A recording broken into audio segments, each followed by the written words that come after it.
Mikwano gyange abantu ba Katonda, erinnya lya Mukama waffe lyebazibwe. Mukama yeebale kubakuuma, Mukama yeebale kubalabirira, ekisa kye kimala.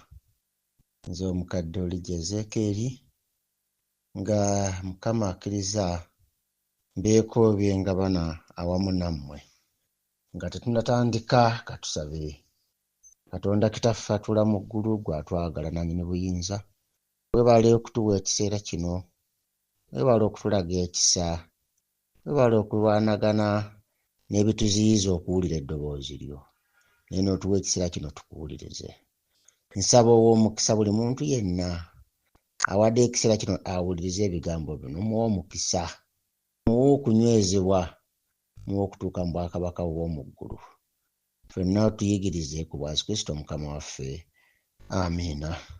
Nsaba omwagalwa ampuliriza nga awulira ekigambo kifuluma mu kamwa k'omukadde Olijja Ezeekeri, otwale ekiseera okufumiitiriza n'okulowooza. Lwaki Mukama asiimye owulire ebigambo bino? Bintu ki Katonda by'ayagala otegeere mu kiseera kino ekisembayo? Tukiyita ekisembayo kubanga tetulina kulabula kulala kusukka nti Yesu ajja akomawo. Kubanga okulabula okwabangawo kwabanga kugamba nti Yesu ajja, omununuzi ajja, Masiya ajja. Naye kaakano twogera ekigambo kimu, tetulina kirala kigamba nti omulokozi akomawo. Yesu akomawo. Ye ate takomawo nga mulokozi, naye akomawo nga kabaka, akoma nga omusazi wa misango. Tagenda kulabula nate kubanga okulabula yakukola. Kati awolereza abantu babakkiriza okulabula kwe, enkomerero ajja kudda abanone. N'ekyo obubaka bwaffe buli mu kudda. Kyeva olaba nga twagala okwebaza Katonda nti kubanga ekkanisa ya Seventh-day Adventist yaweebwa obubaka obw'enjawulo mu nsi. Ensi endala yonna oba ekkanisa endala zonna, eddiini endala zonna kye zitalina, kubanga ekyo kyo kikakafu. Ekkanisa eno yaweebwa okutwala obubaka bwa malayika abasatu eri ensi yonna. Teri kkanisa ndala yeetantala kukola ekyo. Ekyokubiri, mukwano gwange ampuliriza, kwe kulaba ng'ekkanisa eno yaweebwa ekkubo olitutuusa mu maaso ga Katonda nga kye kifo ekitukuvu, nga Zabbuli ey'ensanvu-mu-7:13 bw'agamba nti ekkubo lyo, Ayi Katonda, liri mu kifo kitukuvu. Anaafaanana nga ggwe? Kwe Katonda ekkubo lye liri mu kifo kitukuvu. N'olwekyo kyova olaba nga Bayibuli yonna baagiwandiika mu lulimi olw'ekifo ekitukuvu. Ate bwe tutuuka ku kitabo kya Kubikkulirwa, olulimi olusingira ddala kumpi ebitundu nga 80 lulimi lwa kifo kitukuvu. Era omukadde yenna oba omusumba yenna gw'olina akukulembera bw'aba nga akuli kumpi, bw'aba nga olina okumubanja n'omugamba nti nziriraamu oddemu onjigiriza ekifo ekitukuvu, kubanga byonna bye tugenda okwogera ojja biwulira nga biva mu kifo ekitukuvu. Leero nzize n'ebibya eby'obusungu bwa Katonda 7 ebyogerwa mu kitabo kya Kubikkulirwa Essula 16. Buno bwe bubaka bwe tulwawo okuwulira, buno bwe bubaka bwe tulwawo okuyigiriza oba okubuulira, naye nga bwaffe bwennyini naddala eri abalonde ba Katonda abaalondebwa, abaatukuzibwa, abeeteeseteese okugenda mu bwakabaka obw'omu ggulu. Buno bwe bubaka bwabwe, kubanga bubaka bwa buwanguzi, ate bubaka Katonda bw'alaga eri abamujeemedde, eri abatamuwulidde, engeri ebigenda okubatuukako. Mu kitabo kya Kubikkulirwa Essula 16 olunya olusooka n'olwokubiri lugamba, ne mpulira eddoboozi eddene eriva mu yeekaalu nga ligamba bamalayika 7 nti mugende mufuke ebibya 7 eby'obusungu bwa Katonda ku nsi. Owoolubereberye n'agenda, owulira, owoolubereberye n'agenda n'afuka ekibya kye ku nsi. Ne wabaawo ebbwebbi ezzibu ku bantu abalina enkovu y'ensolo era basinza ekifaananyi kyayo. Ekibonyoobonyo ekisooka si kibonerezo, ekibonyoobonyo ekisooka ly'ebbwa ebbi. njagala nzire mu kino si kibonerezo. Katonda tabonereza bw'atyo. Bayibuli agamba nti empeera y'ekibi kwe kufa. Era n'Adamu bamugamba bw'olira ku muti guno tolirema kufa. Ekyo kye kibonerezo, kwe kusala omusango. Naye bino babiyita bibonyobonyo. Bayibuli ebiyita bibonyobonyo, si bibonerezo. Si bibonerezo, naye bibonyobonyo. Era kulabula ate okwekisa. Muwandiisi w'ekitabo kya Great Controversy page 41 agamba the plagues were not universal, or the inhabitants of the earth would be wholly cut off. Nti ebibonyobonyo bino tebijja kubuna nsi yonna mulundi gumu. Ne abatuula ku nsi singa kyali ekyo baali badde bavaako, baali badde basalwako, baali badde bonna baggwawo. N'olwekyo ebibonyobonyo bino bijja Yesu kalaga lwaki ngambye nti birimu ekisa kingi, biraga ekisa kya Katonda. Mu kitabo kyekimu The Great Controversy agamba ebibonyobonyo bino tebijja kubeera mu nsi omulundi gumu. Singa kibeera bwe kityo abatuula ku nsi bandiweddewo. Kyokka era bijja kuba bikambwe ennyo eri abantu. Ebibonyobonyo byonna ebiri eri abantu ng'ekiseera eky'ekisa tekinaggwako bijja kutabulwamu ekisa. Okiwulidde? Omusaayi gwa Kristo oguwolereza gujja kukingiriza omwonoonyi aleme kutuukibwako ebibonerezo mu bujjuvu bwabyo olw'ekibi kye. Biyite ebibonyobonyo si bibonerezo, olw'ekibi kye. Naye mu kusala omusango okusembyayo ekiruyi kigenda kufukibwa nga tekitabuddwamu kisa. Oluvannyuma lw'ebibonyobonyo bino wagenda kubeerawo okuyiwa ekiruyi. Kati awo nno awo kijja kuba kibonerezo eri abo abatakkiriza, abatakakkanye. Kubanga kaakati newankubadde ebibonyobonyo bijja kubaawo, nejjukira nti Kristo bw'aba amaze okuwolereza ng'amaze okutangirira, olwo ebisigadde tebijja kuba bulungi. Nate omuwandiisi ono wa kitabo Early Writings page 36 n'37 agamba nalaba bamalayika banna nga bakutte empewo nnyo ez'ensi okutuusa nga Yesu amaze omulimu gwe mu kifo ekitukuvu. Oluvannyuma ebibonobono 7 ebisembayo biryoke bujje. Ebibonyobonyo bino byanyiiza nnyo ababi ne bakyawa abatukuvu, era ne balowooza nti ffe tuleese emisango gya Katonda ku bo. Era singa batujja ku nsi ebibonyobonyo biyinza okwongezebwayo. Ekiragiro kyafulumizibwa eky'okutta abatukuvu ate kyabaleetera okukaaba emisana n'ekiro nga basaba banunulwe. Olabye ensonga eyo. Baasalawo mu kifo ky'okukakkana ne bagamba ebibonyobonyo baga nti Katonda abireeserwa abo batuleetedde obuzibu. Era waliwo omwogezi omu yagamba nti abantu bajja kugamba nti ekibaleetedde ebibonyobonyo, ekibaleetedde embeera obutabatambulira bulungi, lwakabinja k'abantu abagaanye okusinza ku Sande. N'olwekyo Katonda munyiivu olw'abantu okugaana okusinza ku Sande. Ennaku zino ku mitimbagano naddala ku TikTok eriyo ababuulizi b'endaba nga bataddemu ensimbi n'obudde okunnyonnyola abantu nga Sabbiiti bwe yavaawo. Sabbiiti ye Yesu, kubanga Yesu agamba mujje gye ndi mmwe n'abakoye nange n'abazitoleddwa nange n'abawummuza. N'olwekyo Yesu kye kiwummulo. Bw'obeera mu Yesu oba owummudde, oba wenkanankana n'akuuma Sabbiiti. Era ne boogera ebigambo bingi. Beebale nnyo, beebale.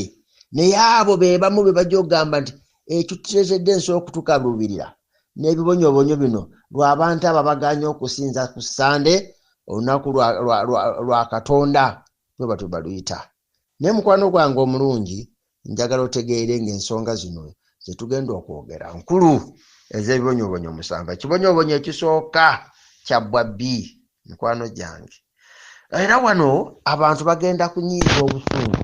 Tubikulirwa Kusoda 12 Onyero 17 lugamba nti ogusota ne gusunguwalira omukazi ne gugenda okulwana n'ab'omuzadde lye abaasigalawo abakwata ebiragiro bya Katonda era balina okutegeeza kwa Yesu. Tuli mu Kubikulirwa Kusoda 12 Onyero 17. Mikwano gyange abaagalwa, naye abantu ba Katonda bajja kugumiikiriza, kubanga Bayibuli eyogera bw'ati nti weewali okugumiikiriza kw'abatukuvu abakwata ebiragiro bya Katonda n'okukkiriza kwa Yesu. Ebigambo ebyo biri mu Kubikkulwa Sura 12 olunyiriri lwa 17. Mikwano gyange abalungi, singa abantu baali bafuna okwolesebwa kw'eggulu, bandirabye ebibinja by'abamalayika ebikola obulungi era eby'amaanyi ebiteekeddwawo kubeetooloola, era abo abakutte ekigambo ky'obugumiikiriza bwa Kristo mu kusaasira okw'ekitalo, bamalayika batunuulira okunyigirizibwa kwabwe era ne bawulira okusaba kwabwe. Balinze ekigambo ekiva eri omuduumizi waabwe bajje babakwakkule okubaggya mu mbeera eyo, ne balina okulindako akaseera katono. Abantu ba Katonda balina okunywa ekikompe era babatizibwe n'okubatizwa okwo kuyamba okw'okuyigirizibwa. Bino mirimu Great Controversy page 633 ne 631. Mikwano gyange abaagalwa, eno y'engeri Katonda gy'agenda okulaga amazima, gy'agenda okubikkula. Ajja kukozesa ebibonyoobonyo bino eri abantu ababi bategeere ensonga, bamanye lwaki bino weebiri era musango ki gwe bazza. Twasomye mu kigambo kya Katonda nga waliwo ensonga lwaki ebbwebbi lijja ku bantu. Wabaddewo ensonga, yagambye atya ti nempulira eddoboozi eddene riva mu yeekaalu nga ligamba abamalayika 7 nti mugende mufuke ebibya 7 by'obusungu bwa Katonda ku nsi. Ow'olubereberye n'agenda n'afuka ekibya kye ku nsi, ne wabaawo ebbwebbi ezzibu ku bantu abalina enkovu y'ensolo era basinza ekifaananyi kyayo. Ebigambo bino bibiri, omusango ogwe bazizza, omusango ogwe bagenda okuzza ekisooka kwe kubaako enkovu y'ensolo oba akabonero k'ensolo era ne basinza ekifaananyi kyayo. Ebigambo ebyo ebibiri bikulu, tujagala tubinyonnyola mpola mpola. Guno omusango ogw'okukkiriza okuteekebwa akabonero k'ensolo ku byenyi byabwe era ne basinza n'ekifaananyi kyayo. Ebigambo bino bikulu, buli muntu ali ku nsi by'ateekwa okutegeera, buli muntu eyawulidde ku linnya Kristo Yesu by'ateekwa okutegeera. Wulira, Setaani yagenda mu kkanisa mu mwaka gwa 321. Setaani n'ayingira mu kkanisa ng'ayitidde mu ku mufuzi gwe bayitanga Konstantino, yagamba afuuse omukristaayo, n'alagira abantu be okuwummula ku Sande. Abantu basinzanga ku Ssabbiiti. Buli muntu yenna, oba mulokole oba mukatuliki oba mu protestant oba mu Seventh Day oba mu Siraamu oba ki, tewali atamanyi kye bayita Ssabbiiti tekitaliiyo. Naye omusajja ono Konstantino bwe yayingira mu kkanisa n'agamba nti ndokose, yajja n'ebintu bye byonna, yajja n'obukafiiri bwe bwonna, yajja n'emikolo gye gyonna n'agiyiwa mu kkanisa. Y'ensonga lwaki kati ekkanisa zonna ekkanisa zisanze obuzibu obw'obutayawula bizibu bya Constantine awamu n'ekkanisa ya Katonda. Mu kitabo kye bayita Encyclopedia Britannica edition ey'omwenda ku article eya Sande, omuwandiisi agamba bw'ati: okukuuma olunaku lwa Sande ng'etteeka byava ku kiragiro kya Constantino mu mwaka gwa 321 AD, ng'ekiragiro kino kigamba nti kooti z'abalamuzi zonna, abatuuze b'omu bibuga bonna era n'amakolero nga byali byakuwummula ku lunaku olwa Sande olwasinzibwangako enjuba, kyokka kino nga tekikwata ku balimi. Owulira bwe byatandikira eyo nti olunaku olwa Sande mujjukire nti ebbwebbi liyiibwa ku bantu abaliko akabonero k'ensolo era nga basinza n'ekifaananyi kyayo bye tutunuulira. Kaakati tutandikiriza mpola okulaba lw'olunaku lwa Sande lujja lutya era lugenda lukufuuka lutya akabonero. Genda mu kitabo kye bayita History of the Council of the Church volume ey'okubiri olupapula 316 olugamba luti ekkanisa ya Ruumi olunaku lwa Sande ne lutongoza mu mwaka gwa 337. Sylvester ow'olubereberye Bishop w'Eruumi mu AD 337 yakyusa mu Lwatu olunaku olusooka n'aluyita olunaku lwa Mukama. Mu lukiiko lwa Laodikiya olwaliwo mu mwaka gwa 367 mwe baasooka okusalirawo ku bikwata ku lunaku lwa Mukama. Baawa etteeka nti abakulisaayo tebajja kukkirizibwa kukwata bya ddiini yaabwe era n'okutuula ku Saturday bajjanga kukola ku lunaku olwo. Owulira kati lifuuse etteeka. Njagala mukwano gwange mpuliriza. Olunaku lwa Sabbiiti olwa Saturday tteeka lya Katonda. Waliwo omunnange badagamba kale batulage Sunday bwetali tteeka lya Katonda, batulage bwe kali akabonero k'ensolo. Katonda bw'agamba nti Sabbiiti kabonero ke, then kabeera kabonero ke nga kali mu tteeka. Kale batulage tulabe Bayibuli bw'egamba nti akabonero k'ensolo ye Sunday. Njagala ompulirize bulungi. Katonda bw'agamba nti Sabbiiti ke kabonero ke, then Eklezia Katolika n'egamba nti naffe Sunday tugifudde tteeka. Kati ebyo byombi biba bifuuse amateeka, etteeka lya Katonda n'etteeka ly'omuntu. Njagala osome mu bbaluwa eno The Catholic Record of London, Ontario. Sebutemba nga 1923 ebbaluwa eno yafuluma yagamba bweti: This sign has been a mark of power over since Justinian. Sunday is our mark of authority. The church is above the Bible. And this transference of Sabbath observance is proof of that fact. Owulira mukwano gwange atanaba kunoonyereza bintu omanye gye biva nti kano kabadde kabonero ak'amaanyi oba ak'obuyinza okuva ku Justinian, era ng'agamba nti Sunday ke kabonero akalaga obuyinza oba yenkovu eraga obuyinza, era ng'ekkanisa eri waggulu wa Bayibuli. Olw'okukyusa Sabbiiti n'egiza ku Sunday kye kikakasa ekyo. Okyaliramu okubuusabuusa. Kaakano ebbwebbi ligenda kujja eri abo abaliko akabonero k'ensolo. Ensolo si kivumo. Ensolo kitegeeza bufuzi.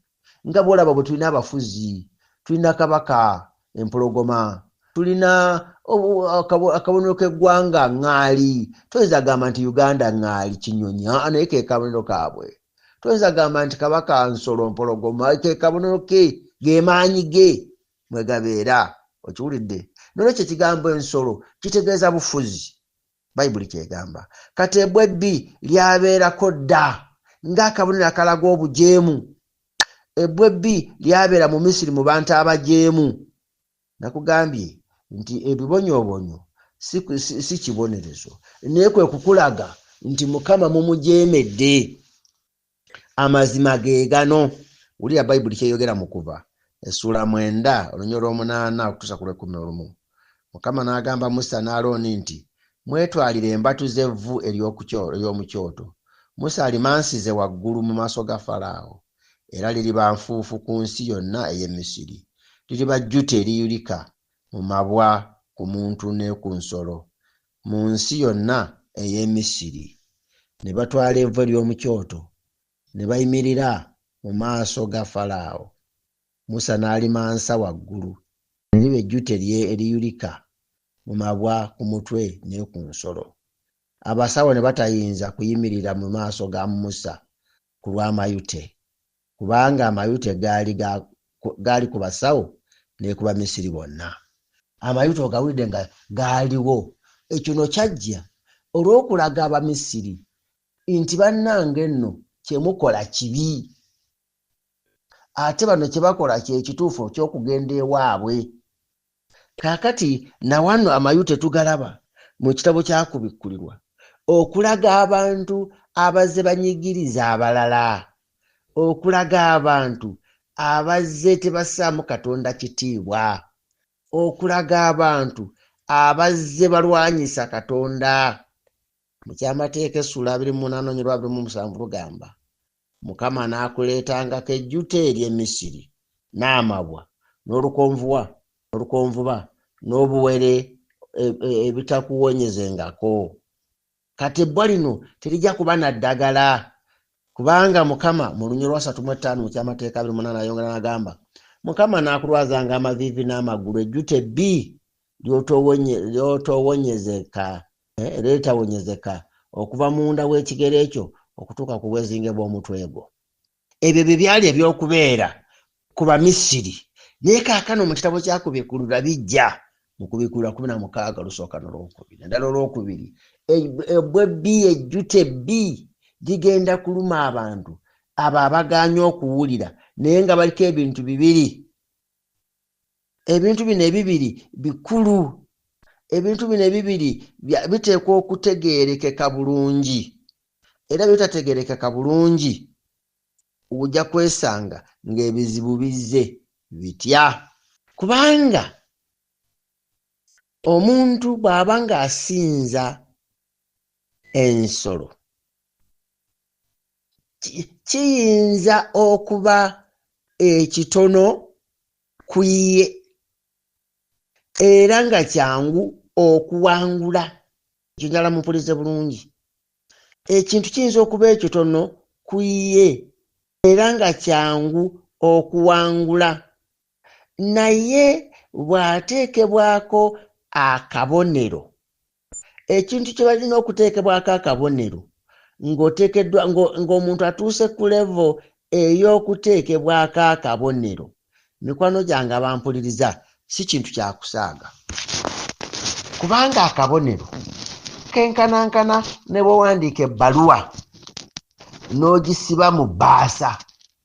Ako kagaamu k'ogisiba agamasanda g'osibisa ebbaasa eyo ke kabonero akalaga nti ebirimu si byakusumululwa.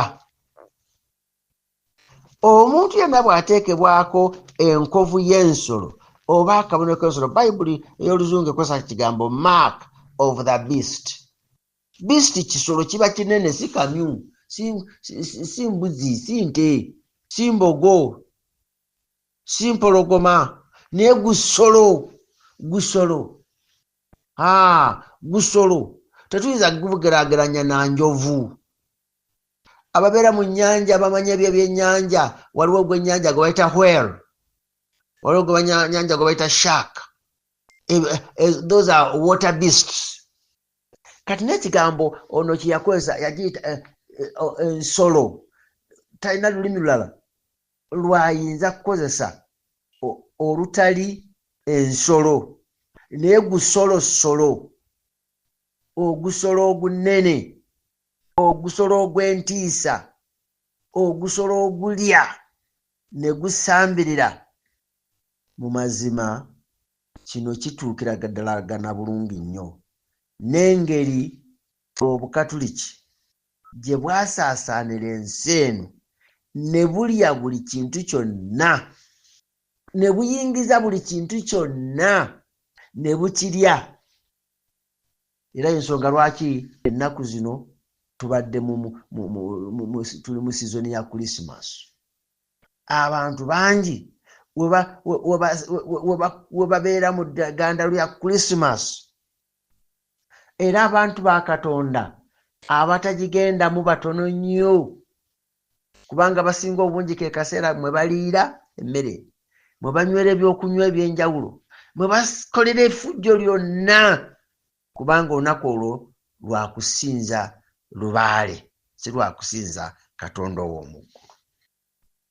Kakati abantu kyova olaba nga ennaku z'omwezi nga 31 Desemba abantu bagenda kubeera bangi nnyo, bajja kweyiwa mu masinzizo, bajja kweyiwa mu buli kifo, bajja kweyiwa ku buli mudaala. Omudaala gwe sigamba gwa nnyama n'omudaala gw'ebyamasanyu nga beebaza lubaale gwe bayitanga maduku kubanga lunaku lwe yawangulirako lubaale gwe bayitanga taimati. Kaakano kuva olwo n'okutuusa kati abantu ensi n'ensi ekuza omukolo ogwo ogw'amaanyi.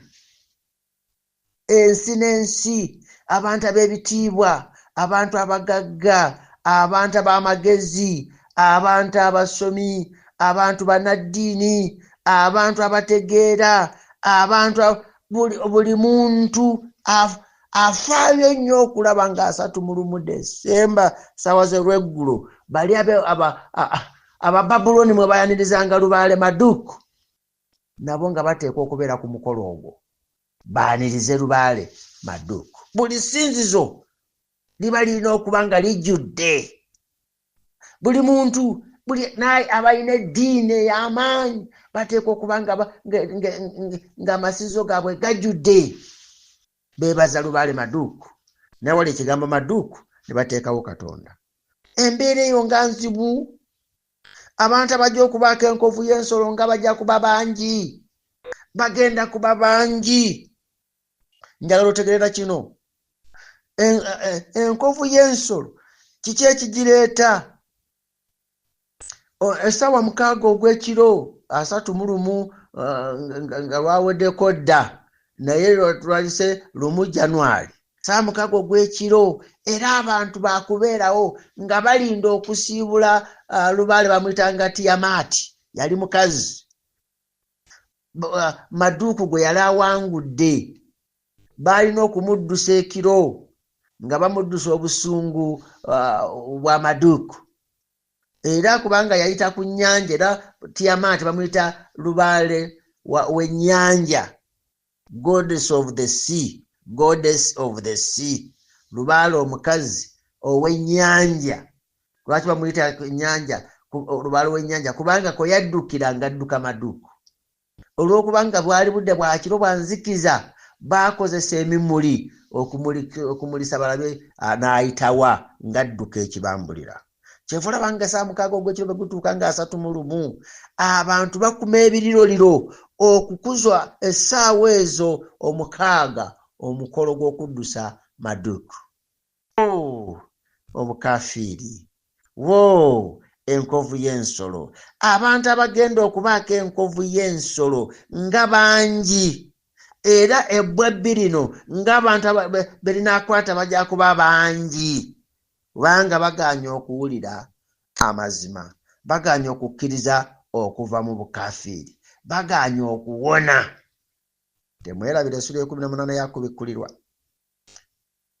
egamba oyinza okusoma, kale essula nagisoma oyinza okutandika ku Lwokusatu, naye ng'egamba nti ensolo eno abantu bonna baligisinza. Kati olw'okugisinza toyinza gisinza okugyako ng'omaze okuteekebwako enkovu yaayo. Oteekwa okuba ng'olina akalambe k'ojja ku nsolo. Bino byonna mbyogera, ennaku zino nzogera bwe bumu ku bulambe omuntu k'alambibwako n'aba n'enkovu y'ensolo. Soose kwogera ku Sande abantu gye bakkiriza nti yajjawo nti yagendawo mu kifo ky'olunaku olw'omusanvu, Katonda ky'ataakola ye omuntu n'akikola, n'akiteeka ne ku bantu n'abateekako obulambe obwo. Kaakano na buno buzze buba bulambe eri abantu ba Katonda babadde abalungi abeesigwa, ne bakulembeza ne bakuza Krismas, olunaku olutali lwa bwazaalibwa ga Yesu Kristo. Alina okuswala ne bataswalira mu ddala ekintu Bayibuli kyetayogera. Era ensolo eyalwana bwezizingirire abantu okubateekako akabonero kaayo akalala. Akabonero kano ekigamba akabonero k'ensolo oba enkovu y'ensolo, engeri gy'eyiteeka ku bantu, egiteekako ng'ekozesa ebintu ebitali bya Katonda n'ebiteeka ku bantu ate ne babikkiririza ddala.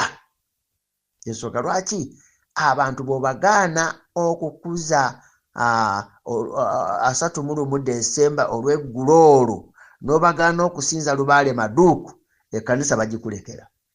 Ekkanisa bagikulekera, balina okwaniriza Maduuku. Lwaki? Kubanga enkovu y'ensolo emaze obbagendako. Kankwongere ekirala, njagala onoonyereze nti nga 1 January abantu lwe bayita olusooka mwaka, edda January si yasookanga omwaka. Omwaka gwatandikanga ne March, awo nga mu 15-17 awo omwaka lwe gwatandikanga. naye omusajja gwe bayita Julius yagamba mama wange oluvannyuma yafuuka lubaale bamuyitanga Janasi ono yateekwa okusooka mu byonna n'olunaku lwe kwe yazaalirwa okuzaalibwa okwo si kwe kuno okuzaalibwa maama we n'olunaku kwe yafiira n'azaalibwa nga lubaale omuntu bwe yafanga balowoozanga abalumi bagambanga nti olwo lubaale azaaliddwa nga boolaba abantu abakuza amazaalibwa birthdays abamisiri lwe bajjukiranga kabaka okutikkira kabaka waabwe babayitanga amazaalibwa ga lubaale yabanga atikiddwa okufuuka katonda abantu nga banaamusinza wula mukwano gwange mwagalwa ebintu abantu bye bakola bwe birino abanaaliwo nabanaaba batono lwaki kubanga baliko enkovu ey'ensolo kakati bwe batyo Julius n'alagira abantu basinzenga lumu bakuŋŋaanenga bawengayo saddaaka olunaku lwa Janasi maama we ne lukuzibwa nga lumu n'okutuusa ku ssaawa ya leero abantu bangi abaliko enkovu eyo eri abantu y'amaanyi tolina bw'ogenda kugibajjamu tolina bw'ogenda kukaayana nabo kubanga bawulira nga ennaku zino waliwo omusajja ayogera nti kiri ku muzuuli bawulira nga nabo kiri ku muzuuli bawulira nga kibakutteko ate tekikyabavaako kubanga kali kabonero nga bino si byakusaaga nga bino ebigambo si muzannyo nga bikulu Mukama asaasire abantu be Mukama asaasire abantu be kubanga bw'ate abasaasire abantu bangi nnyo abagenda okubaako enkovu y'ensolo mu maaso ku kiruyi ekyokusatu oba ku kibi ekyokubiri n'ekyokusatu tujja kulaba era engeri omulabe Sataani gye yateekateeka abantu okuteekebwako enkovu ey'ensolo era n'ebiki ebigenda okubaddirira ng'ogyeko ne bwebbi tunalaba n'ebirala ebigenda okubatuukako. Kaakano njagala tutunuulira ensonga endala ey'okubiri nti bano tebakoma kuteekebwako ensolo akabonero enkovu y'ensolo naye basinza n'ekifaananyi kyayo. Ekigambo ekifaananyi kyayo kitegeeza yeyo naye kino kifaananyi kyayo nkiddamu ekifaananyi ky'ensolo kitegeeza yeyo naye nga kaakano kino kifaananyi kyayo nga bw'oyinza okwekubya ekifaananyi nga yeggwe kyo nga kuno tekyogera naye ku bikuliro ejja kutuwa nga ate kyaweebwa okwogera kituuka ne kiweebwa okwogera. Bw'onooba ng'oli musomi w'ebyafaayo ojja kuzuula nga mu mwaka gwa 1798 waaliwo akeegugungo akaleetebwa kapiteeni eyatumibwa Napoleon gwe bayitanga Bafia eyakwata Papa Pio n'amutwala n'afiira mu Bufalansa. Mikwano gyange bampuliriza ojja kusanga nga okuva olwo obwakabaka bwa Ruumi oba Vatican buyite nti obwa Paapa bwafuna ne bufuna enkovu ne bufuna ekiwundu naye bwali bulesse ekifaananyi kyabwo. Newankubadde bwo bwali bufunye ekiwundu Bayibuli bagamba ekiwundu ekyokufa naye oluvannyuma neebannamu naye ekigikomyawo neweebwa n'amaanyi kwe kubanga yalina ekifaananyi kyayo. Ekifaananyi kyayo mbagambye yeyo naye ng'eri mu kifaananyi. Kino kitegeeza yalina okulekawo obuprotestant. Obuprotestant babutuuma kigambo obuprotestant naye erinnya ettuufu ye Anglican. Protestant kitegeeza kuwakanya naye Anglican tewakanyangako. Ate byeŋŋamba si kuvoola si kuvuma naye ge mazima agali mu kigambo kyabwe y'ensonga lwaki era bwe baali mu enzikiriza gye tuyita enzikiriza y'abatume bw'ogiddamu zifaanana era nzikiriza n'ekkanisa nkatolika n'ebirala. Ebintu bino bikulu nnyo ebiteekwa okujjukiza. Kiki bayita ekifaananyi? Kwe kubanga ebintu byonna mu bifaananya naye nga kino kyogera kino tekyogera. Obukatoliki bwali bwogera ng'obuprotestant tebwogera. Kaakati ennaku zino ekifaananyi ky'ensolo kubikulirwa agamba ne kiweebwa okwogera era nekyogera. Nekyogera ki? Kati bw'osanga Pentecostalism temujja kugamba nti nina gwe njagala anyiige, naye ng'eyimba Sande etali mu Bayibuli nga nabo bagamba nti aba Seventh Day boogera sabbiiti ey'Abayudaaya, bali ku by'Abayudaaya, naye nga Katonda yawaayo yateeta sabbiiti eno yennyini. Lwekyo ekifaananyi ky'ensolo